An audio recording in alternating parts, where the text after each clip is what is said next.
Everybody eats, and food is a wonderful equalizer. We really like to use food as a tool to engage people and maybe introduce people to food businesses or people that they wouldn't have known before.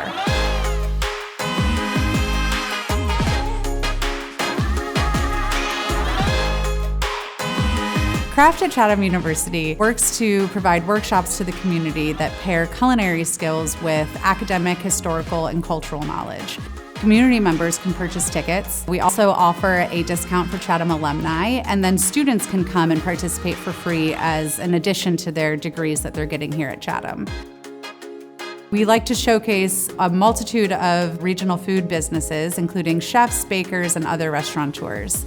Workshop participants can hone their own culinary skills while also learning about local sourcing and the historical context of a lot of the products that they're making and how that has been brought into the Pittsburgh community through food businesses.